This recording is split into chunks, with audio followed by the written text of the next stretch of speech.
Most people in the town of Willow Creek saw dragonflies as fleeting specks of color, there one moment and gone the next. But to Maya, they were ancient sky knights, their wings like stained glass and their bodies jeweled arrows, and she collected them. Her collection, however, was not of bodies, but of stories. She kept them in a small, cloth-bound journal. For every dragonfly she observed, she wrote an entry. Azure darter. Patrols the pond's edge. Fierce. Chased off a rival twice his size. I name him Sir Cobalt. Ruby Meadowhawk.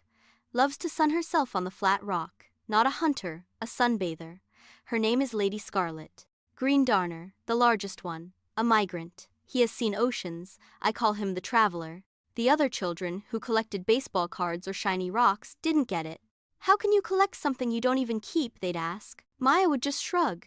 A story is heavier than a body, she'd say, a phrase she'd read somewhere. It only confused them more. One sweltering Saturday, the town's annual summer fair was in full swing. The main event was the creek crawl, a race where kids paddled small rafts from one side of the creek to the other. The course went right past the reeds, the heart of the dragonfly territory.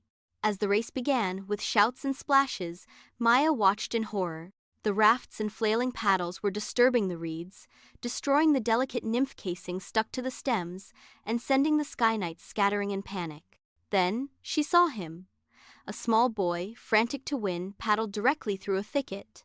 His oar snagged on something, a discarded fishing line, nearly invisible. He was stuck, and in his struggle, he was tearing apart the entire reed cluster.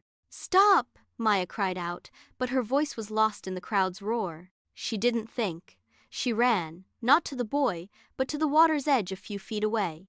She waded in, ignoring the cold water soaking her jeans. She reached the tangled mess. With gentle, precise fingers, she began untangling the fishing line from the reeds, her focus absolute. The crowd fell silent, watching this strange girl ignore the race to save a patch of weeds. Finally, the line came free. As it did, a magnificent green darner, the traveler, she was sure of it, darted out from the reeds, its wings buzzing like a tiny engine. It circled her head once, a flash of emerald, before soaring into the sky. A hush fell over the fair. The winning raft had crossed the line, but no one was cheering. They were all looking at Maya, standing knee-deep in the creek, a protector of the unseen world. The next day, a small shy boy approached her in the park. It was the boy who had gotten tangled. "Are you the dragonfly girl?" he asked. Maya nodded, bracing herself for a tease. He held out a piece of paper. On it was a clumsy but heartfelt drawing of a dragonfly. "I saw the big green one," he said. "What's his story?" Maya smiled, opening her journal to a fresh page. She had a new entry to make, and it seemed her first apprentice.